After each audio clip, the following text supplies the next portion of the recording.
Hey guys, how's it going? Chris is back here, another video. This is the video where I promised I would tell you guys what happened when I got evacuated. And yeah, I'm just going to do it. Those last two videos I had were quick ones because I didn't have any internet and they took forever to upload. So if I took longer, it would just take forever. So anyway, going to make a video here just telling you what happened and just bear with me. It's been a while. So all summer there's been fires going around northern Canada, especially northern Saskatchewan where I live, and I don't know. There's rumblings around town saying that we're gonna get evacuated, that we weren't gonna get evacuated. Talk to people who lived there their whole lives, and they never got evacuated. There's been fires before, and they just gotta stay. So I felt kind of good. Like I didn't need to move or go anywhere. But just as a precaution, I got some boxes, put them to the side. A lot of my friends told me to do that. And good thing I did because we got evacuated, right? So July 3rd, I was working and people were saying that, whoa, we're going to get evacuated. We're going to get evacuated. Because the fire was like 5 kilometers away from town, which is pretty close, and I was like, nah, we're not getting evacuated. Everything will be okay. July 4th was my day off from work, and I just bought a new game, and I was playing it all day. And get a knock on the door, and it's the police, the RCMP, and they're like, there's general evacuation. I was like, yep, this is general. That means we don't have to leave or anything. And he's like, general just turned into mandatory. So you have to leave. And I was like, what? We have to go now? He's like, yeah, you have to go. And I was like, well, that sucks. I was just in the middle of a video game. That doesn't matter. Anyway, so he's like, you gotta go. So the wife and I go around the house, our apartment, and looking for stuff just to bring that means stuff to us. And in the back of my mind, I thought, I have to bring video games for some reason.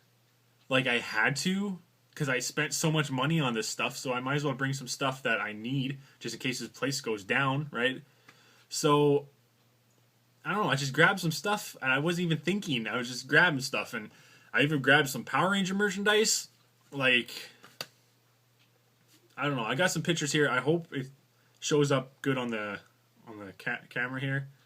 So I grabbed, like, Conker's Bad Fur Day, 2 Zelda games, and then back here, this is where all my N64 stuff. I took the box and literally did this, and I got like Smash Bros and Star Fox, and then I grabbed some Saturn games, and I didn't even bring a Saturn. My wife brought the PS2 because she loves her PS2, and then I brought some stuff like I said, Power Ranger stuff, like a gift I got from Eric999. He gave me that Red Ranger. Grabbed like my Dragon Zord for some reason. Like, what am I gonna do with that? And I grabbed some DVDs and just weird, And so I wasn't even thinking. That's the thing. Like when I was driving, then I was like, why did I bring that stuff? And it's just kind of like, I don't know. I don't know what it is. It's just weird. So, and then like my wife brought like our birth certificates and our wedding certificate and just stuff that really means something, like this stuff doesn't really mean that much. Well, now like really does mean something, but it doesn't mean the world, And I was thinking about that driving home, and I was like, some people don't even have that. So anyway, before like we got to go, I got everything ready, and I got my cat carrier. I put it down, and the cop looks at me. He's like, "What's that?" I was like, "It's for my cat." "Oh, you have a cat? Oh, your cat stays here." And I was like, "No, he doesn't. He's coming with me." And then he's like, "No, all animals are supposed to stay for some reason." But then I heard that some people didn't have vehicles and stuff, so they had to take the bus, which I understand, but that'd be way too tough for me. So I told him I'm bringing my cat, and he just kind of looked at me with a furrowed brow, and he's family. He's coming with me. If he had a dog and you didn't have transportation, what they told you to do is just let it go, is open the door and let the dog run outside. and that the people who stay in town, who like fight the fires and feed the firefighters, they'll go around and feed the dogs. That's just crazy to me. Like, I would have to bring my pets. Like, my pets are family. So, anyway, that happened, and a lot of people lost their pets, and I wonder, wonder why, because they just let them go, right? But sometimes it's not to be helped. You can't be helped because you don't have a vehicle. But I have my own vehicle, which I'm really, really lucky to have. So we're driving. Joe hates driving. Like, I put him in the cat carrier, and he carried on for like 2.5 hours just meowing. And stressed out a little bit, because he's freaked out, we're freaked out. Smoke, you could barely even see the road. Like, it was bad. So we're driving around, and then we stop halfway. There's a gas station there. And I talked to my parents, where are we going to go? Because some people were sent on bus to like Cold Lake, Alberta, and they had to stay in the gymnasiums, and that was running through my head. But I realized that we have family in the south, so I was kind of thinking we don't have to worry about it, right? So we didn't. We went to my uncle's place in the city, and he let us in. A 3-bedroom place with like 10 people in it. My parents have like a camper attached to their truck, so they stayed in that. My grandma, she came with us too, and she stayed with me, my wife, and my sister in one bedroom. The wife and I slept on the floor for 2 weeks. Yeah, but, it could have been way worse. I could have been staying in a gymnasium, not knowing what's going on. Or Red Cross or something. So, yeah, it's kind of tough. You go to Red Cross and they gave you like a food voucher, and I know that's what it's meant for. Like, you're supposed to get food and stuff, and that's all you get for this food. But I felt bad. Like, I don't need this. Like, I got a job, I could pay for my own stuff, but yeah, it's just one of those things that is really weird. Hey, bud. My cat. And yeah, so after we were there for a week, and he was kind of getting worried, but the worry was going away. The only thing we were really worried about is if our place is still going to be there. My place is like 5 kilometers away from where the fire was, so it was like 10 kilometers, so 15 kilometers away. My parents' place was closer, so we were kind of worried about that. But luckily, nothing happened. But so, I'm all over the place. I'm sorry. So we're there for a week. We're worried. We're not worried. Blah blah blah. Then I started not caring anymore about my hometown. Like, I worried about people that losing their places and stuff like that. But I myself thought, if this place goes up or goes down, I have to find somewhere else. So I started looking around town, around the city, and found some cheap places. And I don't know. I wanted to move, but we gotta see if that's gonna happen at all.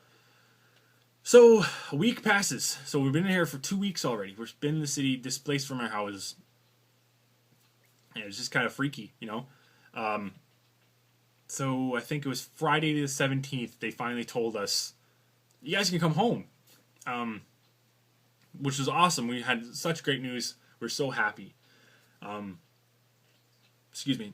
A lot of people went early and were sent back because there's just too many people on the road, and the fire was getting close again, so they kind of moved them away. We didn't leave yet, so we're like, well, why don't we stay here for a couple more days until we know for sure it's okay. So my sister's birthday was on that Saturday. We watched Ant-Man. Also during the week, all those weeks, we tried to keep our heads up, so we watched movies. Like, we went to watch Jurassic World, Ted 2, and then Ant-Man. And we kind of got attached to the city. I don't know. That's how I was. I got attached. And I'm not a real big city guy. I used to live in like Saskatoon, and that's a big city for me, I guess.